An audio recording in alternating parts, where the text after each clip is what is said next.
ಭಾರತೀಯ ಜನತಾ ಪಾರ್ಟಿಯ ಮಂಗಳೂರು ನಗರ ದಕ್ಷಿಣದ ಅಧ್ಯಕ್ಷರು ಆದರಣೀಯ ರಮೇಶ್ ಕಂಡೆಟ್ಟು ಅವರು, ಹಿರಿಯರಾಗಿರುವಂಥ ನಿತಿನ್ ಕುಮಾರ್ ಅವರು ಮತ್ತು ರವಿಶಂಕರ್ ಮಿಜಾರ್ ಅವರು, ನಾಯಕರುಗಳಾಗಿರುವಂಥ ಪ್ರೇಮಾನಂದ್ ಶೆಟ್ಟಿ ಅವರು, ಜಿಲ್ಲೆಯ ಕಾರ್ಯದರ್ಶಿಯಾಗಿರುವಂಥ ಶ್ರೀಮತಿ ಪೂರ್ಣಿಮಾ ಅವರು ಮತ್ತು ಪ್ರಧಾನ ಕಾರ್ಯದರ್ಶಿಗಳಾಗಿರುವಂಥ ರಮೇಶ್ ಹೆಗಡೆ ಅವರು ಮತ್ತು ಲಲ್ಲೇಶ್ ಕುಮಾರ್ ಅವರು, ಅದೇ ರೀತಿ ಸುರೇಖಾ ಅವರು ಮತ್ತು ಪ್ರಮುಖರಾಗಿರುವಂಥ ಮೋಹನ್ ಪೂಜಾರಿ ಮತ್ತು ಪ್ರವೀಣ್ ನಿಡ್ಡೇಲ್ ಅವರ ಉಪಸ್ಥಿತಿಯಲ್ಲಿ ನಡೆಯುತ್ತಿರುವಂಥ ಈ ಪತ್ರಿಕಾಗೋಷ್ಠಿಗೆ ಎಲ್ಲ ಮಾಧ್ಯಮದ ಮಿತ್ರರಿಗೆ ನಾನು ಹೃತ್ಪೂರ್ವಕವಾದಂಥ ಸ್ವಾಗತವನ್ನು ಪುನರಪಿ ಮಾಡ್ತಾ, ಮಂಗಳೂರಿನಲ್ಲಿಯೇ ಹೈಕೋರ್ಟ್ ಸಂಚಾರಿ ಪೀಠ ಸ್ಥಾಪನೆ ಆಗಬೇಕು ಅಂತ ಹೇಳುವಂಥ ದೃಷ್ಟಿಯಲ್ಲಿ ಈಗಾಗಲೇ ಹೈಕೋರ್ಟ್ ಪೀಠ ಮಂಗಳೂರಿನಲ್ಲಿ ಆಗುವಂಥ ಪೂರ್ಣ ಪ್ರಮಾಣದ ಕೆಲಸ ಕಾರ್ಯಗಳ ಪ್ರಗತಿಯಲ್ಲಿದ್ದಂಥ ಸಂದರ್ಭದಲ್ಲಿ ಭಾರತೀಯ ಜನತಾ ಪಾರ್ಟಿ ಮತ್ತು ನಮ್ಮ ನಿಲುವು ಪ್ರಾರಂಭದಿಂದಲೇ ಮಂಗಳೂರಿನಲ್ಲಿ ಒಂದು ಸಂಚಾರಿ ಪೀಠ ಆಗಬೇಕು ಅಂತ ಹೇಳುವಂಥದ್ದನ್ನು ನಾವು ಒಟ್ಟಾಗಿ ಒಂದಾಗಿ ಹೇಳಿದಂಥ ವಿಚಾರಗಳನ್ನು ನಾನು ಉಲ್ಲೇಖ ಮಾಡಲಿಕ್ಕೆ ಬಯಸ್ತೇನೆ. ಇವತ್ತು ದಕ್ಷಿಣ ಕನ್ನಡ ಜಿಲ್ಲೆಯ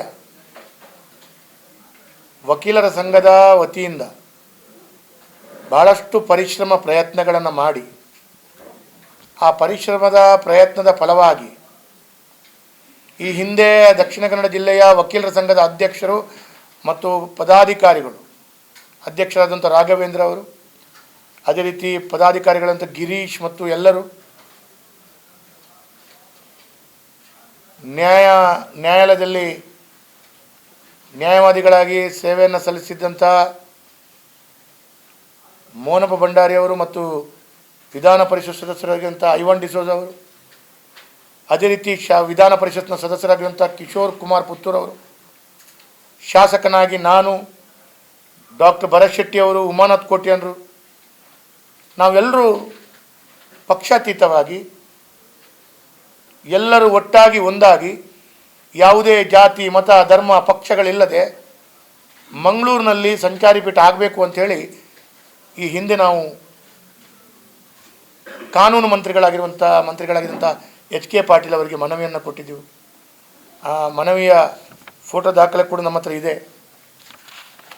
ಅದಾದ ನಂತರ ಇದೇ ತಂಡ, ಅದರಲ್ಲಿ ಮೋಹನಪ್ಪ ಭಂಡಾರಿ ಅವರು ಕೂಡ ಇದ್ದರು, ಇದೇ ತಂಡ ವಕೀಲರ ಸಂಘದ ಅಧ್ಯಕ್ಷರು ಮತ್ತು ಎಲ್ಲ ಪದಾಧಿಕಾರಿಗಳು ಸಿದ್ದರಾಮಯ್ಯ ಅವರಿಗೆ, ಮುಖ್ಯಮಂತ್ರಿಗಳಿಗೆ ಮನವಿ ಮಾಡಿದ್ದೀವಿ. ತದನಂತರ ನಾನು ಎರಡೆರಡು ಬಾರಿ ವಿಧಾನಸೌಧದಲ್ಲಿ ಇದಕ್ಕೆ ಪ್ರಶ್ನೆಯನ್ನು ಹಾಕಿದ ಪ್ರಶ್ನೆ ಮತ್ತು ಬಂದಂಥ ಉತ್ತರಗಳು ಕೂಡ ನನ್ನ ಹತ್ತಿರ ದಾಖಲೆ ಸಮೇತ ಇದೆ. ನಾನು ವಿಧಾನಸೌಧದಲ್ಲಿ ಮಂಡಿಸಿದಂಥ ಪ್ರಶ್ನೆಗಳು ಎರಡೆರಡು ಸಲ ಬಂದ ಉತ್ತರಗಳು. ತದನಂತರ ವಿಧಾನಸೌಧದಲ್ಲಿ ಕೂಡ ನಾನು ದಕ್ಷಿಣ ಕನ್ನಡ ಜಿಲ್ಲೆಗೆ ಅಭಿವೃದ್ಧಿ ದೃಷ್ಟಿಯಲ್ಲಿ ವಿಶೇಷವಾದಂಥ ಒತ್ತನ್ನು ಕೊಡಬೇಕು ಅಂತೇಳುವಂಥ ಮಾತಾಡಲಿಕ್ಕೆ ಅವಕಾಶ ಸಿಕ್ಕಿದ ಅರ್ಧ ಗಂಟೆಯಲ್ಲಿ ಎರಡೆರಡು ಬಾರಿ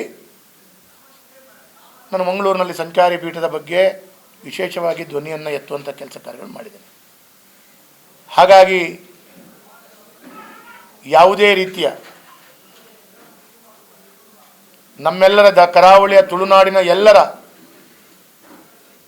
ಬೇಡಿಕೆಗೆ ಸಕಾರಾತ್ಮಕವಾಗಿ ಮುಖ್ಯಮಂತ್ರಿಗಳು ಕೂಡ ಒಂದು ಪತ್ರವನ್ನು ಬರೆದಿದ್ದಾರೆ. ಅದನ್ನು ನಾನು ಶಾಸಕನಾಗಿ ಸ್ವಾಗತವನ್ನು ಮಾಡ್ತೇನೆ.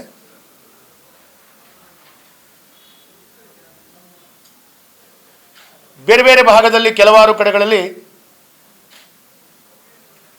ಮಂಗಳೂರಿನಲ್ಲಿ ಯಾಕಾಗಬೇಕು ಅಥವಾ ಬೇರೆ ಬೇರೆ ಚಿಂತನೆಗಳು ಒಳಗೊಂಡಂಥ ಅಭಿಪ್ರಾಯಗಳು ಬೇರೆ ಬೇರೆ ಕಡೆಗಳಲ್ಲಿ ಸಾಮಾಜಿಕ ಜಾಲತಾಣಗಳಲ್ಲಿ ಹರಿಯುವಂಥ ಸಂದರ್ಭದಲ್ಲಿ ನಾವು ಇಡೀ ಜಿಲ್ಲೆಯ ಎಲ್ಲ ವ್ಯಕ್ತಿಗಳು, ಇಡೀ ಜಿಲ್ಲೆಯ ಜನರು ನಾವು ಒಟ್ಟಾಗಿ ಒಂದಾಗಿ ಹೇಳುವಂಥದ್ದು ನಮಗೆ ಮಂಗಳೂರಿನಲ್ಲಿ ಬೇಕು. ಅದಕ್ಕೆ ಪೂರಕವಾದಂಥ ವಾತಾವರಣದ ಕೆಲಸ ಕಾರ್ಯಗಳು ಪ್ರಾರಂಭ ಆಗ್ತಾ ಇದೆ. ಅದಕ್ಕೆ ಪೂರ್ಣ ಸಹಕಾರವನ್ನು ನಾವು ಕೊಡಬೇಕು. ಮಂಗಳೂರಿನ ಜನತೆಯಿಂದ ಗೆದ್ದು ನಾವು ಮಂಗಳೂರಿಗೆ ಬೇಕು ಅಂತ ಹೇಳುವಂಥದ್ದು ನಮ್ಮ ಹಕ್ಕು. ಈ ಎಲ್ಲ ಭಾರತೀಯ ಜನತಾ ಪಾರ್ಟಿಯ ಮುಖಂಡರು ನಾವೆಲ್ಲರೂ ಸೇರಿಕೊಂಡು ಮಾನ್ಯ ಸಂಸದರು ಮತ್ತು ನಮ್ಮ ಭಾರತೀಯ ಜನತಾ ಪಾರ್ಟಿಯ ಜಿಲ್ಲೆಯ ಅಧ್ಯಕ್ಷರಾದಂಥ ಸತೀಶ್ ಕುಂಪಲ ಅವರು, ಹಾಗೆ ನಮ್ಮೆಲ್ಲರ ಶಾಸಕ ಜನಪ್ರತಿನಿಧಿಗಳು, ನಮ್ಮೆಲ್ಲರ ಒಕ್ಕಲರನ ಬೇಡಿಕೆ ಮಂಗಳೂರಿನಲ್ಲಿ ಈಗ ಯಾವ ರೀತಿಯಲ್ಲಿ ಮಾಡುವಂಥ ಚಿಂತನೆಗಳಾಗಿದೆ ಅದನ್ನು ಮುಂದುವರಿಸಿಕೊಂಡು ಹೋಗಿ ಅದಕ್ಕೆ ಒಳ್ಳೆಯ ರೀತಿಯಲ್ಲಿ ಅದರ ಕೆಲಸ ಕಾರ್ಯಗಳಾಗಬೇಕು ಅಂತ ಹೇಳುವಂಥದ್ದು ನನ್ನ ವಿಶೇಷವಾದಂಥ ಮಾತನ್ನು, ಮನವಿಯನ್ನು, ಪ್ರಯತ್ನವನ್ನು ಅಥವಾ ಈ ವಿಷಯದಲ್ಲಿ ಈ ಮಾಧ್ಯಮದ ಮುಂದೆ ಹೇಳಲಿಕ್ಕೆ ಬಯಸ್ತಾ ಇದ್ದೇನೆ. ಮಂಗಳೂರಿನಲ್ಲೇ ನಮಗೆ ಅದನ್ನು ಮುಂದುವರಿಸ್ಕೊಂಡು ಹೋಗಬೇಕು. ಮುಂದಿನ ದಿನಗಳಲ್ಲಿ ಈಗ DC ಕಚೇರಿಯಲ್ಲಿ ಮಾಡ್ತಾರೆ. DC ಕಚೇರಿಯಲ್ಲಿ ಮಾಡಿದ ನಂತರ ಪುನರಪಿ ಅದಕ್ಕೆ ಆದಂಥ ಜಾಗವನ್ನು ನಿಗದಿ ಮಾಡಬೇಕು. ಅದೆಲ್ಲ ಮುಂದಿನ ಹಂತಗಳಲ್ಲಿ ಅದಕ್ಕೆ ಸಂಪೂರ್ಣವಾಗಿ ನಾವು ಆಡಳಿತದ ವ್ಯವಸ್ಥೆಯಲ್ಲಿ ಇಲ್ಲದಿದ್ದರೂ ಕೂಡ ಪ್ರಾರಂಭ ದಿನದಿಂದ ಇವತ್ತಿನ ತನಕ ಅದು ಮಂಗಳೂರಿನಲ್ಲಿ ಬರಬೇಕು ಅಂತ ಹೇಳುವಂಥ ಪ್ರಯತ್ನಗಳನ್ನು ಮಾಡಿದ್ದನ್ನು ಉಲ್ಲೇಖ ಮಾಡಲಿಕ್ಕೆ ಬಯಸ್ತೇನೆ. ಎರಡನೇದು ಈಗ ಪ್ರಾರಂಭ ಆಗಿದೆ. ನಾನು ಮಳೆಗಾಲದಲ್ಲಿ 2 ಸಲ ಮಳೆಗಾಲ ಪ್ರಾರಂಭ ಆಗುವ ಮುಂಚೆ ಮಹಾನಗರ ಪಾಲಿಕೆ ಅಧಿಕಾರಿಗಳು, ಒಂದು ಕೇವಲ ಮಹಾನಗರ ಪಾಲಿಕೆ ಅಧಿಕಾರಿಗಳು, ವಾರ್ಡ್ ಮಟ್ಟದಲ್ಲಿ ಕೆಲಸ ಕಾರ್ಯಗಳನ್ನು ಜವಾಬ್ದಾರಿಯನ್ನು ವಹಿಸಿಕೊಂಡಂಥ ಕಾರ್ಪೊರೇಷನ್ನ ಕಮಿಷನರ್ ವಾರ್ಡಿಗೆ ಒಂದೊಂದು ಅಧಿಕಾರಿಗಳನ್ನು ಜವಾಬ್ದಾರಿ ಕೊಟ್ಟಿದ್ದಾರೆ. ಅವರುಗಳನ್ನ ಹಿಡ್ಕೊಂಡು ಕಮಿಷನರ್ ಹಿಡ್ಕೊಂಡು ಒಂದು ಸಭೆಯನ್ನು ಮಾಡಿದ್ದೇನೆ. ತದನಂತರ ಮೆಸ್ಕಾಂ ಇಲಾಖೆ ಇರ್ಬೋದು, ಫಾರೆಸ್ಟ್ ಇಲಾಖೆ ಇರ್ಬೋದು, ಮಹಾನಗರ ಪಾಲಿಕೆ ಇರಬಹುದು, ಕಂದಾಯ ಇರಬಹುದು, ಫೈರ್ ಇರಬಹುದು, ಹೀಗೆ ನಾನು ಎಲ್ಲ ಅಧಿಕಾರಿಗಳನ್ನು ಒಳಗೊಂಡು ನನ್ನ ವಿಧಾನಸಭಾ ಕ್ಷೇತ್ರದಲ್ಲಿ ಮಳೆಗಾಲದ ಪೂರ್ವಭಾವಿ ಒಂದು ಮುಂಜಾಗ್ರತೆ ಕ್ರಮದ ಸಭೆಯನ್ನು ನಾನು ಮಾಡಿದ್ದೇನೆ. ಆದರೆ ಬಹಳ ಕೆಲವೊಮ್ಮೆ ದುಃಖ ಆಗುತ್ತೆ. ನಾವು ಎಷ್ಟೊಂದು ಸಲ ಹೇಳಿದರೂ ಕೂಡ, ಎಷ್ಟೊಂದು ಸಲ ಉಲ್ಲೇಖ ಮಾಡಿದರೂ ಕೂಡ ಆಡಳಿತದ ವೈಖರಿ ಹೇಗಿದೆ ಅಂತ ಕೇಳಿದರೆ, ಆಡಳಿತ ನಡೆಸುವಂಥ ಪಾರ್ಟಿಯ ನಾಯಕರುಗಳ ಮಾನಸಿಕತೆಯ ಅದೇ ರೀತಿಯ ಪೂರಕವಾಗಿ ಇವತ್ತು ನಮಗೆ ಕಾಣ್ತಾ ಇದೆ. ಯಥಾ ರಾಜ ತಥಾ ಪ್ರಜಾ. ಯಾಕೆ ಅಂತ ಕೇಳಿದರೆ, ದಿನೇಶ್ ಗುಂಡೂರಾವ್ ಅವರಿಗೆ ಪುರ್ಸೊತ್ತೇ ಇಲ್ಲ ಇಲ್ಲಿ ಒಂದು ಮೀಟಿಂಗ್ ಮಾಡಲಿಕ್ಕೆ. ಈ ಹಿಂದೆ ನಾವು ಸರ್ಕಾರವನ್ನು ನಡೆಸಿದ್ದೇವೆ. ಮಳೆಗಾಲದ ಮುಂಚೆ ಎರಡು ಸಭೆ ಉಸ್ತುವಾರಿ ಸಚಿವರ ನೇತೃತ್ವದಲ್ಲಿ ಆಗ್ತಿತ್ತು. ಮಂಗಳೂರಿನಲ್ಲಿ ಮಳೆ ಕುಡಿಲಿಕ್ಕೆ ನೀರಿಲ್ಲದೆ ರೇಷನಿಂಗ್ ಮಾಡಲಾಯಿತು. ಆ ರೇಷನಿಂಗ್ ಮಾಡುವಂಥ ಸಂದರ್ಭದಲ್ಲಿ ಕೂಡ ಅವತ್ತು ನಮ್ಮ ಉಸ್ತುವಾರಿ ಸಚಿವರು ಇರುವಾಗ 2 ಸಭೆಯನ್ನು ಮಾಡಿದ್ದೇವೆ. ನಾವಿವತ್ತು ದುರ್ಬೀನನ್ನು ಹಿಡ್ಕೊಂಡು ಹುಡುಕಬೇಕು, ದಿನೇಶ್ ಗುಂಡೂರಾವ್ ಅವರೆಲ್ಲಿದ್ದಾರೆ? ಯಾರು ಅದನ್ನು ನಾವು ಅಧಿಕಾರಿಗಳಿಗೆ ಹೇಳಿದರೂ ಕೂಡ ಅಧಿಕಾರಿಗಳು ಕೆಲಸ ಕಾರ್ಯಗಳನ್ನು ಯಥೇಷ್ಟವಾಗಿ ಸರಿಯಾಗಿ ಮಾಡುವುದಿಲ್ಲ ಅಂತ ಹೇಳುವಂಥ ಮಾನಸಿಕತೆ ಇದ್ದಾಗ ಅದನ್ನು ಸರಿಪಡಿಸಿಕೊಂಡು ಆಡಳಿತದಲ್ಲಿ ನಡೆಸುವಂಥ ಅಧಿಕಾರ ನಡೆಸುವಂಥ ಕಾಂಗ್ರೆಸ್ ಪಕ್ಷದ ಮಂತ್ರಿಗಳು ಬಂದು ಮಾಡಬೇಕಲ್ಲ. ಇವತ್ತಿನ ತನಕ ಹೂಳೆತ್ತುವಂಥ ಕೆಲಸ ಕಾರ್ಯಗಳಾಗ್ತದೆ. ತುಂಬ ಕಡೆಗಳಲ್ಲಿ ಹೂಳೆತ್ತಲಿಕ್ಕೆ ಸರಿಯಾಗಿ JCB ಆ ರಾಜಕಾಲುವೆಗೆ ಹೋಗಲ್ಲ. ಪತ್ರಿಕೆಯಲ್ಲಿ ಹೇಳಿದ್ದಾರೆ, ಎಲ್ಲೆಲ್ಲಿ ಅಲ್ಲಿ ಹೂಳೆತ್ತುವಲ್ಲಿ ಎನ್ಕ್ರೋಚ್ಮೆಂಟ್ ಆಗಿದೆ ಅದನ್ನು ಸರಿಪಡಿಸ್ತೇವೆ ಅಂತ DC ಅವರು ಮತ್ತು ಅಧಿಕಾರಿಗಳು, ಕಮಿಷನರ್ ಹೇಳಿದ್ದಾರೆ. ಅದರ ಬಗ್ಗೆ ಯಾವ ಕ್ರಮ ಆಗಿದೆ? ಅದು ಮಾತ್ರವಲ್ಲ, ಇವತ್ತು ನಾನಿದ್ದೇನೆ, ಈಗ ಇಲ್ಲಿ 2 ಜನಪ್ರತಿನಿಧಿಗಳಾದವರು, ಕಾರ್ಪೊರೇಟರ್ ಆಗಿದ್ದರು, ಮಾಜಿ ಮೇಯರ್ ಮತ್ತು ಮಾಜಿ ಉಪಮೇಯರ್ ಇದ್ದಾರೆ. ಕೇಳಿ ನೋಡಿ, ಪ್ರತಿ ವರ್ಷ ಮಳೆಗಾಲ ಪ್ರಾರಂಭವಾಗುವ ಮುಂಚೆ 15 ದಿವಸ ಮುಂಚಿತವಾಗಿಯೇ ಗ್ಯಾಂಗ್ ಮ್ಯಾನ್ಗಳ ಟೆಂಡರನ್ನು ಕರೀತಿದ್ದೆವು. ಇವತ್ತಿನ ತನಕ ಗ್ಯಾಂಗ್ ಮ್ಯಾನ್ ಟೆಂಡರ್ ಕರೀಲಿಲ್ಲ. ಗ್ಯಾಂಗ್ ಮ್ಯಾನ್ ಅಂದ್ರೆ ಏನು ಅಂತ ಹೇಳಿದ್ರೆ, ಎಲ್ಲೋ ಒಂದು ಕಡೆ ಚರಂಡಿಗೆ ಅಥವಾ ಎಲ್ಲೋ ಒಂದು ಕಡೆ ಡೆಬ್ರಿಸ್ ಬಿದ್ದು ತಾತ್ಕಾಲಿಕವಾಗಿ ತೊಂದರೆ ಆಗ್ತಾ ಉಂಟು, ಎಲ್ಲೋ ಒಂದು ಕಡೆ ಮನೆ ಬೀಳುತ್ತೆ, ಅಥವಾ ಎಲ್ಲೋ ಒಂದು ಕಡೆ ಚರಂಡಿ ತುಂಬುತ್ತೆ, ಮರ ಬೀಳುತ್ತೆ. ಇದಕ್ಕೆ ಎಮರ್ಜೆನ್ಸಿ ಆಗಿ ರಿಲೀಫ್ ಮಾಡಲಿಕ್ಕೆ ಒಂದೊಂದು ವಾರ್ಡಿಗೆ 5-6 ಜನರ ಗ್ಯಾಂಗ್ ಮ್ಯಾನ್ ಹಾಕ್ತಾರೆ. ಸರಿಯಲ್ಲ? ಕಳೆದ 10-20 ವರ್ಷಗಳಿಂದ ಹಾಕಿದ್ದಾರೆ ಅದನ್ನು. ನಾನು ಕಮಿಷನರಿಂದ ಹಿಡಿದು DC ಅವರಿಗೆ ಹೇಳಿದ್ದೇನೆ. ಆದರೆ ಹೇಳಿದ್ರು ಕೂಡ ಅದನ್ನು ವೇಗವಾಗಿ ಮಾಡುವುದಿಲ್ಲ ಅಂತ ಹೇಳಿದ್ರೆ, ಮಾಡಬೇಕಾದವರು ಯಾರು? ರಾಜ್ಯವನ್ನು ಆಳುವಂಥ ಕಾಂಗ್ರೆಸ್ ಅಧೀನದಲ್ಲಿರುವಂಥ ಮಹಾನಗರ ಪಾಲಿಕೆ ಅಂತ ಹೇಳಿದ್ರೆ ಮಂತ್ರಿಗಳು ಬಂದೊಂದು ಸಭೆ ಮಾಡಬೇಡವಾ? ಮಂತ್ರಿಗೆ ಇಂಟ್ರೆಸ್ಟೇ ಇಲ್ಲ ಅಂತೇಳಿ ಆದರೆ ಬೇರೆ ಎಲ್ಲ ರಾಜಕೀಯ ಮಾಡಲಿಕ್ಕೆ ಇಂಟ್ರೆಸ್ಟ್ ಇದೆ.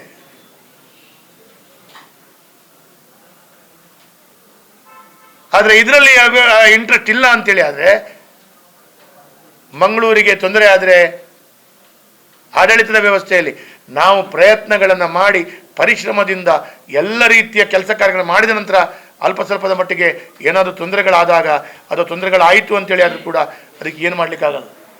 ಆದರೆ ನೀವು ಇಷ್ಟು ನಿರ್ಲಕ್ಷ್ಯವನ್ನು ಮಂಗಳೂರಿಗೆ ಮಾಡ್ತೀರಿ. ಎಷ್ಟರ ಮಟ್ಟಿಗೆ ನಿರ್ಲಕ್ಷ್ಯ ಅಂತ ಹೇಳಿದ್ರೆ ಬಜೆಟ್ನಲ್ಲಿ 1 ರೂಪಾಯಿ ಕೊಟ್ಟಿಲ್ಲ. ಇಡೀ ದಕ್ಷಿಣ ಕನ್ನಡ ಜಿಲ್ಲೆಗೆ 2 ಪೊಲೀಸ್ ಸ್ಟೇಷನ್ ಕೊಟ್ಟಿದ್ರು. ಕಳೆದ 3 ವರ್ಷಗಳಲ್ಲಿ ದಕ್ಷಿಣ ಕನ್ನಡ ಜಿಲ್ಲೆಗೆ ಏನೂ ಕೊಟ್ಟಿಲ್ಲ.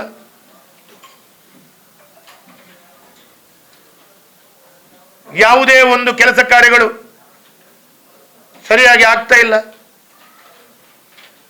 ಹಾಗಾಗಿ ಈ ರೀತಿಯ ಚಿಂತನೆಯೊಂದಿಗೆ ಉಸ್ತುವಾರಿ ಸಚಿವರು ಎಲ್ಲೋ ಒಂದು ಕಡೆ 2 ತಿಂಗಳಿಗೆ ಒಮ್ಮೆ ವಿಸಿಟಿಂಗ್ ಮಂತ್ರಿಗಳಾಗಿ ಬರುವುದು ಅಂತೇಳಿ ಆದರೆ ಅಥವಾ ಉದ್ಘಾಟನೆಗೆ ಬರುವುದು ಅಂತೇಳಿ ಆದರೆ ದಕ್ಷಿಣ ಕನ್ನಡ ಜಿಲ್ಲೆಯ ಪರಿಸ್ಥಿತಿ ಏನಾಗ್ಬೋದು. ಹಾಗಾಗಿ ಕಾಂಗ್ರೆಸ್ಸಿಗೆ ಇವತ್ತು ದಕ್ಷಿಣ ಕನ್ನಡ ಜಿಲ್ಲೆಯನ್ನು ಬಜೆಟ್ನಿಂದ ಹಿಡಿದು ಅನುದಾನದಿಂದ ಹಿಡಿದು ಎಲ್ಲ ವಿಚಾರದಲ್ಲಿ ಕೂಡ ನೀವು ನಿರ್ಲಕ್ಷ್ಯ ಮಾಡಿದ್ದೀರಿ. ಈ ಪ್ರಕೃತಿ ವಿಕೋಪದ ಮುಂಜಾಗ್ರತೆ ಮೀಟಿಂಗ್ ಮಾಡೋದ್ರಲ್ಲಿ ಕೂಡ ನೀವು ನಿರ್ಲಕ್ಷ್ಯ ಮಾಡ್ತೀರಿ ಅಂತ ಹೇಳಿದ್ರೆ ನಾಚಿಕೆ ಆಗಬೇಕು ನಿಮಗೆ ಅಂತೇಳುವಂಥ ಮಾತನ್ನು ಹೇಳಲಿಕ್ಕೆ ಬಯಸ್ತಾ ಇದ್ದೇನೆ. ಅದರ ಒಟ್ಟಿಗೆ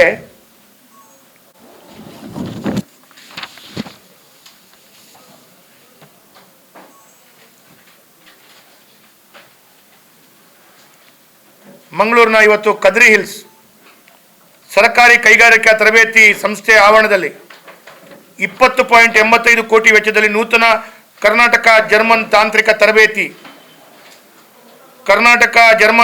ತರಬೇತಿ ಸಂಸ್ಥೆಯ KGTTI ಸ್ವಂತ ಕಟ್ಟಡ ಉದ್ಘಾಟನೆ ಸಿದ್ಧವಾಗಿದ್ದು ಒಂದು 2 ದಿವಸದಲ್ಲಿ ಉದ್ಘಾಟನೆ ಆಗಲಿಕ್ಕಿದೆ. ಮಂತ್ರಿಗಳೆಲ್ಲರೂ ಬಂದು ಉದ್ಘಾಟನೆ ಮಾಡ್ತಾರಂತೆ. ಆದರೆ ನಿಮಗೆ ದಾಖಲೆ ಸಮೇತ ನಾನು ಕೊಡ್ತೇನೆ. ನಾಡ್ದೀಗ ಅವರದೊಂದು ಅಲ್ಲಿ 500 ಫ್ಲೆಕ್ಸ್ ಹಾಕಿಕೊಂಡು ಅವರೇ ಮಾಡಿದಾಗೆ ತೋರಿಸ್ಕೊಳ್ತಾರೆ. ತೊಂದರೆ ಇಲ್ಲ, ನೀವು ಉದ್ಘಾಟನೆ ಮಾಡಲಿಕ್ಕೆ ಬಂದಂಥ ಸರ್ಕಾರ ಮಾಡಿಕೊಳ್ಳಿ. ಆದರೆ 2019ರಲ್ಲಿ 2 ಎಕರೆ ಜಾಗವನ್ನು ಮಂಜೂರಿ ಮಾಡಿಕೊಟ್ಟವನು ನಮ್ಮ ಸರ್ಕಾರ ಮತ್ತು ನಾನು. ತದನಂತರ 2021ರಲ್ಲಿ ಅದಕ್ಕೆ 15.23 ಕೋಟಿ ಮಂಜೂರು ಮಾಡಿದ್ದು ಪುನರಪಿ ಅದು ಸಾಕಾಗುವುದಿಲ್ಲ ಅಂತೇಳಿ ಮೀಟಿಂಗ್ ಮಾಡಿದಾಗ ಅದಕ್ಕೆ 20.85 ಕೋಟಿ ಅನುದಾನವನ್ನು ಮಂಜೂರುಗೊಳಿಸಿದಂಥ ಆಡಳಿತದ ಅನುಮೋದನೆಯ ಆದೇಶ ಪ್ರತಿ BJP ಸರ್ಕಾರ ಇರುವಾಗ ಇದು ಅಶ್ವಥ್ ನಾರಾಯಣರ ಕೊಟ್ಟ ಕೊಡುಗೆ. ಇದು ಅಶ್ವಥ್ ನಾರಾಯಣರು ಕೊಟ್ಟ ಕೊಡುಗೆ. ಅಶ್ವಥ್ ನಾರಾಯಣರು ಕೊಟ್ಟ ಕೊಡುಗೆಯಲ್ಲಿ ಕೂಡ ಅಶ್ವಥ್ ನಾರಾಯಣರು ಕೊಟ್ಟ ನಂತರ ಅಶ್ವಥ್ ನಾರಾಯಣರೇ ಬಂದು ನಾನು ಮತ್ತು ಅಶ್ವಥ್ ನಾರಾಯಣರು ಗುದ್ದಲಿ ಪೂಜೆ ಮಾಡಿದ್ದು ಫೋಟೋ ಇಲ್ಲಿದೆ ನೋಡಿ. ನಾನು ಯಾಕೆ ಇದನ್ನು ಹೇಳ್ತಾ ಇದ್ದೇನೆ ಅಂತ ಕೇಳಿದರೆ ನಾನು ಅಭಿವೃದ್ಧಿಗೆ ಅಂತ ಹೇಳೋದಲ್ಲ, ಆದರೆ ಇದು ನಿಜವಾದ ಮಾಡಿದ್ದು. ಇಲ್ಲಿ ಯಾವುದೇ ಈಗ ಕೆಲಸ ಕಾರ್ಯಗಳಾದರೆ ನಿಜವಾದ ಕಾರಣಕರ್ತ ನಮ್ಮ ಸರ್ಕಾರ ಮತ್ತು ವೇದವ್ಯಾಸ ಕಾಮತರು, ನಮ್ಮ ಆಡಳಿತ ಅಂತ ಹೇಳುವಂಥದ್ದು ಸ್ಪಷ್ಟವಾಗಿ ತಿಳಿಸುವಂಥದ್ದು ಮಾತ್ರ ನನ್ನ ಕೆಲಸ. ನೀವು ನಿಮ್ಮದೇ ಅಂತೇಳಿ ಬಿಂಬಿಸ್ಕೊಳ್ಳಿಕ್ಕೆ ಫ್ಲೆಕ್ಸ್ಗಳನ್ನು ಹಾಕ್ತೀರಿ, ತೊಂದರೆ ಇಲ್ಲ, ಹಾಕಿಸ್ಕೊಳ್ಳಿ. ಆದರೆ ನೋಡಿ 2022ರಲ್ಲಿ ಕೌಶಲ್ಯಾಭಿವೃದ್ಧಿ ಮತ್ತು ಉದ್ಯಮಶೀಲತೆ ಮತ್ತು ಜೀವನೋಪಾಯ ಇಲಾಖೆ ಹಾಗೂ Karnataka German multi skill development centre society ಸಂಯುಕ್ತಾಶ್ರಯದಲ್ಲಿ ನಗರದ ಕದ್ರಿ ಹಿಲ್ಸ್ನಲ್ಲಿ ಸರ್ಕಾರಿ ಮಹಿಳಾ ಕೈಗಾರಿಕಾ ತರಬೇತಿ 20.85 ಕೋಟಿ ರೂಪಾಯಿದಲ್ಲಿ ಕರ್ನಾಟಕ ಜರ್ಮನ್ ಉನ್ನತ ಶಿಕ್ಷಣ ಕೌಶಲ್ಯಾಭಿವೃದ್ಧಿ ಉದ್ಯಮಶೀಲತೆ ಸಚಿವರಾದ ಶ್ರೀ ಅಶ್ವಥ್ ನಾರಾಯಣ ಅವರು ಶಂಕುಸ್ಥಾಪನೆ ನೆರವೇರಿಸಿದರು ಮಂಗಳೂರಿಗೆ ಬಂದು. ಹಾಗಾಗಿ ಇದನ್ನು ನಾನು ಹೇಳಲಿಕ್ಕೆ ಬಯಸಿರುವಂಥದ್ದು ಇಷ್ಟೇ. ನಮ್ಮ ಆಡಳಿತದಲ್ಲಿ ಕೊಟ್ಟಂಥ ಕಾಮಗಾರಿಗಳು ಉದ್ಘಾಟನೆ ಮಾಡಲಿಕ್ಕೆ ಹೊಸದಾಗಿ ಕೊಡುವಂಥ ಕೆಲಸ ಕಾರ್ಯಗಳು ಯಾವುದನ್ನು ಇವರು ಮಾಡಿಲ್ಲ. ಅದರ ಮಟ್ಟದಲ್ಲಿ ನಮ್ಮ ಜಿಲ್ಲೆಯನ್ನು ಸಂಪೂರ್ಣವಾಗಿ ನಿರ್ಲಕ್ಷ್ಯ ಮಾಡ್ತಾರೆ. ಎಷ್ಟರ ಮಟ್ಟಿಗೆ ನಿರ್ಲಕ್ಷ್ಯ ಅಂತ ಕೇಳಿದರೆ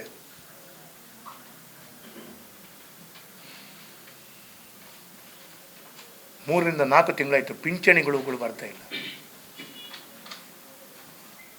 ನಾನು ನಿನ್ನೆ ತಿಳ್ಕೊಂಡೆ ಇಡೀ ರಾಜ್ಯಕ್ಕೆ ಬರ್ತಾ ಇಲ್ಲ ಅಂತ ಹೇಳೋದು ಮಾಹಿತಿ ತಿಳ್ಕೊಂಡೆ. ಕಳೆದ 3 ತಿಂಗಳಿಂದ 4 ತಿಂಗಳಿಂದ ವೃದ್ಧಾಪ್ಯ ವೇತನ, ಲಿಂಗತ್ವ ಅಲ್ಪಸಂಖ್ಯಾತರು, ವಿಧವಾ ವೇತನ, ನಿವೃತ್ತ ನೌಕರರ ಪಿಂಚಣಿ ಹಾಗೂ ವಿವಿಧ ಸಾಮಾಜಿಕ ಭದ್ರತಾ ಪಿಂಚಣಿಗಳು, ಮಾಶಾಸನಗಳು ಸ್ಥಗಿತಗೊಂಡಿವೆ. ಬೇಕು ಅಂತೇಳಿ ಆದರೆ 3 ತಿಂಗಳಲ್ಲಿ ಬಂದಿಲ್ಲ ಅಂತೇಳಿ ಒಂದು 50 ಜನರನ್ನು ಮಾಧ್ಯಮದ ಕಚೇರಿಗೆ ನಾಡ್ದು ಕರೆಸಿ ನಾನೊಂದು ಪ್ರೆಸ್ ಮಾಡಬಲ್ಲೆ. ಅವ್ರು ನಾಳೆ ಒಂದು ಇಬ್ಬರಿಗೆ ಸಿಕ್ಕಿದ್ದರೆ ನಿಮ್ಮ ಎದುರುಗಡೆ ತೋರಿಸ್ತಾರೆ, ಪ್ರೆಸ್ ಮೀಟ್ ಮಾಡಿ. ಇಲ್ಲದಿದ್ದರೆ ಮಾಸಾಗಿ ಕೊಡಲಿಕ್ಕೆ ಹಣ ಇಲ್ಲದೆ, ಮಾಶಾಸನ ಪಿಂಚಣಿ ಕೊಡಲಿಕ್ಕಿಲ್ಲದಂಥ, ಪಿಂಚಣಿ ಕೊಡ್ತಾ ಇಲ್ಲದಂಥ ಸರ್ಕಾರ ಇವತ್ತಿದ್ದು ಅಂಥೇಳಿ ಸ್ಪಷ್ಟವಾದ ಚಿತ್ರಣಗಳು ದಾಖಲೆ ಸಮೇತ ಇವತ್ತು ಗೊತ್ತಾಗ್ತಾ ಇದೆ. ಒಂದು ಕಡೆಯಿಂದ ಅಭಿವೃದ್ಧಿಯ ಕೆಲಸ ಕಾರ್ಯಗಳು ಶೂನ್ಯ, ಒಂದು ಕಡೆಯಿಂದ ಪಿಂಚಣಿ ಕೊಡಲಿಕ್ಕಾಗದಂಥ ಪರಿಸ್ಥಿತಿ, ಒಂದು ಕಡೆಯಿಂದ ನಮ್ಮ ಜಿಲ್ಲೆಗೆ ಯಾವುದೇ ಕೊಡುಗೆ ಇಲ್ಲ, ಒಂದು ಕಡೆಯಿಂದ ಮಳೆಗಾಲದಲ್ಲಿ ಪೂರಕವಾಗಿ ಮುತುವರ್ಜಿಯನ್ನು ವಹಿಸಿಕೊಂಡು ಪ್ರಕೃತಿ ವಿಕೋಪ ಆಗದಾಗೆ ನೋಡ್ಕೊಳ್ಬೇಕಾದಂಥ ವ್ಯವಸ್ಥೆಗೆ ಯಾವುದೇ ಜವಾಬ್ದಾರಿಯನ್ನು ವಹಿಸ್ಕೊಳ್ತಾ ಇಲ್ಲ. ಹಾಗಾದರೆ ಏನು ಜವಾಬ್ದಾರಿ ವಹಿಸ್ಕೊಳ್ತಾರೆ? ಈ ಕಾಂಗ್ರೆಸ್ ಸರ್ಕಾರ ಬಂದು ಏನಾದರೂ ಪ್ರಯೋಜನ ಆಯಿತು? ಯಾರಿಗೆ ಪ್ರಯೋಜನ ಆಗಿದೆ? ದಿನನಿತ್ಯ ನೋಡಿದರೆ ಮುಖ್ಯಮಂತ್ರಿಗಳ ಬಗ್ಗೆ ಮತ್ತು ಉಪಮುಖ್ಯಮಂತ್ರಿಗಳ ಕುರ್ಚಿಗಾಗಿ ಡೆಲ್ಲಿ ರಾಹುಲ್ ಗಾಂಧಿ ನಾನು ಫಾರಿನ್ ಟೂರ್ ಹೋಗಿ ಬಂದ ನಂತರ ಅದನ್ನು ಸರಿಪಡಿಸ್ತೇನೆ ಅಂತೇಳಿ ಇವತ್ತೇನು ಹೇಳಿದಾರಂತೆ. ಇದೇ ಕತೆ. ಶಾಸಕರು ಡೆಲ್ಲಿಗೆ ಹೋಗೋದು ಮಂತ್ರಿಗೆ. ಅಭಿವೃದ್ಧಿ ಸಂಪೂರ್ಣವಾಗಿ ಕುಂಠಿತ ಆಗಿದೆ, ಕೆಲಸ ಕಾರ್ಯಗಳು ಕುಂಠಿತ ಆಗಿದೆ. ರಾಜಕಾರಣಿಗಳು ಅವರು ಕಾಂಗ್ರೆಸ್ ಅಷ್ಟಕ್ಕಿದ್ದರೆ ಅಧಿಕಾರಿಗಳು ಅಧಿಕಾರ ಮಟ್ಟಕ್ಕೆ, ಅಧಿಕಾರದವರು ಯಾವುದೇ ರೀತಿಯಲ್ಲಿ ಆಡಳಿತವನ್ನು ನಡೆಸುವಂಥ ರೀತಿಯಲ್ಲಿ ನಾವು ಒಳ್ಳೆಯದು ಮಾಡಲಿಕ್ಕೆ ಹೋದರೆ ಮಾಡಬಾರ್ದು ಅಂತ ಹೇಳುವಂಥ ಮಾನಸಿಕತೆಯಲ್ಲಿ ಅಡ್ಡ ಕಟ್ಟಲಿಕ್ಕೆ ಗೊತ್ತುಂಟು, ಆದರೆ ಆಡಳಿತ ಯಶಸ್ವಿಯಾಗಿ ನಡೆಸಲಿಕ್ಕೆ ಗೊತ್ತಿಲ್ಲ ಅಂತ ಹೇಳುವಂಥ ಮಾತನ್ನು ಇವತ್ತು ಹೇಳಿ ನಾನು ಎಲ್ಲವೂ ದಾಖಲೆ ಸಮೇತ all document with the proof. ನೀವು ಅವತ್ತು ನೋಡಿ, ನಾನು ಸಿದ್ದರಾಮಯ್ಯರಿಗೆ ಹೋಗಿ ಮನವಿ ಕೊಟ್ಟದ್ದು, ನಾವು ಎಲ್ಲ ಪಾರ್ಟಿಯವರು, ಎಲ್ಲ ವಿಧಾನ ಪರಿಷತ್ ಸದಸ್ಯರು, ಸಂಸದರು, MLAಗಳು ನಾವೆಲ್ಲರೂ ಹೋಗಿ ಹೈಕೋರ್ಟ್ ಪೀಠದ ಬಗ್ಗೆ ಅವರಿಗೆ ಮತ್ತು ಯಾರ್ಯಾರಿಗೆ ಕೊಟ್ಟಿದ್ದೇವೆ ಎಲ್ಲ ದಾಖಲೆಗಳು ಇದರಲ್ಲಿದೆ, ಫೋಟೋಸ್ ಇದೆ. ಹಾಗಾಗಿ ಇದೆಲ್ಲವನ್ನು ನಾವು ನಮ್ಮ ಜಿಲ್ಲೆಯ ಯಶಸ್ಸಿಗಾಗಿ ಇದಾಗಬೇಕು ಅಂತ ಹೇಳುವಂಥ ಚಿಂತನೆಯೊಂದಿಗೆ ನಾನು ಪತ್ರಿಕಾಗೋಷ್ಠಿಗೆ ಬಂದ ತಮ್ಮ ಹತ್ರ ಏನಾದರೂ ಪ್ರಶ್ನೆಗಳಿದ್ರೆ ಕೇಳ್ಬೋದು ಅಂತ ಕೇಳ್ತೇನೆ.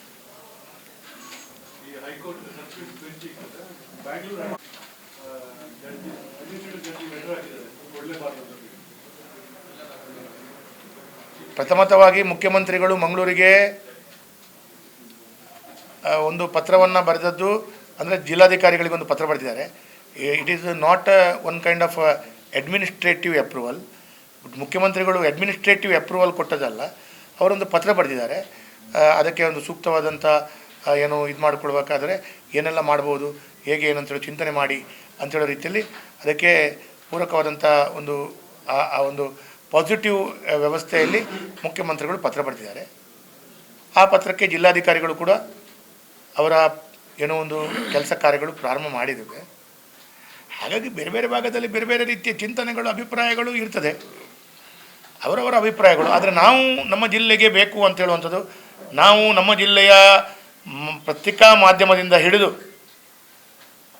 ಜನಪ್ರತಿನಿಧಿಗಳು, ಎಲ್ಲ ಪಕ್ಷದ ಜನಪ್ರತಿನಿಧಿಗಳಿಂದ ಹಿಡಿದು ಎಲ್ಲ ಸಾರ್ವಜನಿಕರಿಂದ ಹಿಡಿದು ಯಾರೆಲ್ಲ ಎರಡು ಕಾಲಿನ ಮನುಷ್ಯರಿದ್ದಾರೆ ಅವರು ಎಲ್ಲರೂ ನಮ್ಮ ಜಿಲ್ಲೆಯವರು, ನಮ್ಮ ಜಿಲ್ಲೆಗೆ ಬೇಕು ಅಂತ ಹೇಳುವಂಥದ್ದು ನಮ್ಮ ಒತ್ತಾಯ, ಬೇಡಿಕೆ. ಹಾಗಾಗಿ ಬೇರೆ ಬೇರೆ ಕಡೆಗಳಲ್ಲಿ ಅವರು ಪತ್ರವನ್ನು ಬರೀತಾರೆ, ಅವರವರ ಸಾಮರ್ಥ್ಯ, ಅವರವರ ತಾಕತ್ತನವರಿಗೆ ಅವರಿಗೆ ಬೇಕು ಅಂತ ಕೇಳ್ಬೋದು. ಸಹಜವಾಗಿ ಎಲ್ಲರೂ ಎಲ್ಲ ರೀತಿಯ ಅವರವರ ಅಭಿಪ್ರಾಯಗಳನ್ನು ಕೊಡ್ತಾರೆ ಅಥವಾ ಅಭಿಪ್ರಾಯ. ಆದರೆ ಅವರ ಅಭಿಪ್ರಾಯಕ್ಕೆ ಮನ್ನಣೆ ಜಾಸ್ತಿ ಬರುತ್ತಾ, ಮುಖ್ಯಮಂತ್ರಿಗಳ ಅಭಿಪ್ರಾಯಕ್ಕೆ ಮನ್ನಣೆ ಜಾಸ್ತಿ ಬರುತ್ತೆ ಅಂದರೆ ಮುಖ್ಯಮಂತ್ರಿಗಳ ಅಭಿಪ್ರಾಯಕ್ಕೆ ಮನ್ನಣೆ ಜಾಸ್ತಿ ಬರಬೇಕು, ಅದು ನಮ್ಮ ಜಿಲ್ಲೆಗೆ ಕೊಡಬೇಕು. ಹಾಗಾಗಿ ಯಾವುದೇ ರೀತಿಯ ಇದ್ದಿದ್ದರೂ ಕೂಡ ನಾವು ಆಗಬೇಕು ಅಂತೇಳುವಂಥ ಒತ್ತಾಯ ಮಾಡುವಂಥ, ಮತ್ತು ಈ ಹಿಂದೆ ಪ್ರಾರಂಭದಿಂದ ಬೇರೆ ಯಾರೂ ಎಲ್ಲಿಯೂ ಮಾತಾಡದಿದ್ದಂಥ ಸಂದರ್ಭದಿಂದ ನಾವು ನಮ್ಮ ಜಿಲ್ಲೆಯ ಎಲ್ಲ ಜನಪ್ರತಿನಿಧಿಗಳು, ಅದು ಎಲ್ಲ ಪಾರ್ಟಿಯವರು ಒಟ್ಟಾಗಿ ಒತ್ತಾಯ ಮಾಡಿದ್ದು ಮಂಗಳೂರು ಬೇಕು ಅಂತ. ಹಾಂ, ಅದು ಗೊತ್ತಿಲ್ಲ, ಅವ್ರು ಹೇಳಿದ್ರು, ನಾನು ಕೇಳಲಿಲ್ಲ. ನನಗೆ ಹೌದು, ನನ್ನ ಪ್ರೆಸ್ ನೋಟಲ್ಲಿ ಹಾಕಿದ್ದೇನೆ. ಬೇರೆ ಜಿಲ್ಲೆಗಳಿಂದ ಆಗಲ್ಲ, ಬೇರೆ ಜಿಲ್ಲೆಗಳಿಂದ ಅವರಿಗೆ ಬೇಕು ಅಂತೇಳುವ ರೀತಿಯಲ್ಲಿಯೋ ಬೇರೆ ಬೇರೆ ರೀತಿಯಲ್ಲಿ ಸಾಮಾಜಿಕ ಜಾಲತಾಣದಲ್ಲಿ ಯಾರ್ಯಾರೋ ಒಂದು ಹಾಕಿದ್ದನ್ನು ನಾನು ಕಂಡೆ. ಆವಾಗ ನಮ್ಮ ಜಿಲ್ಲೆಯ ಧ್ವನಿ ಏನು, ನಾನು ದೃಢಪಡಿಸಬೇಕಾದಂಥ ಜವಾಬ್ದಾರಿ ಅವರು. ಸಾಮಾಜಿಕ ನಾನು ಬೇರೆ ಬೇರೆ ಕೊಡಗಿನವರು ಏನು ಮಾತಾಡಿದ್ದಾರೆ, ಇನ್ಯಾರು ಏನು ಮಾತಾಡಿದ್ದಾರೆ ಅದರ ಬಗ್ಗೆ ನನಗೆ ಗೊತ್ತಿಲ್ಲ. ಆದರೆ ಸಾಮಾಜಿಕ ಜಾಲತಾಣದಲ್ಲಿ ಎಲ್ಲೆಲ್ಲೋ ಅದು ವೈಯಕ್ತಿಕವಾಗಿ ಅವನವನ ಅಭಿಪ್ರಾಯ ಹಾಕಿರ್ಬೋದು. ಇದು ನಾಳೆ ಕೂಗು ಇನ್ನಷ್ಟು ಜಾಸ್ತಿ ಎತ್ತರಕ್ಕೆ ಹೋಗುವಕ್ಕಿಂತ ಮುಂಚೆ ನಾವು ಒಂದಾಗಿ ಒಟ್ಟಾಗಿ ನಮ್ಮ ಜಿಲ್ಲೆಗೆ ಬೇಕು ಅಂತೇಳೋದ ದೃಷ್ಟಿಯಲ್ಲಿ ನಮ್ಮ ಮಾತನ್ನು ನಮ್ಮ ಧ್ವನಿಯನ್ನು ಇವತ್ತು ಸೇರಿಸ್ಕೊಳ್ತಾ ಇದ್ದೇವೆ.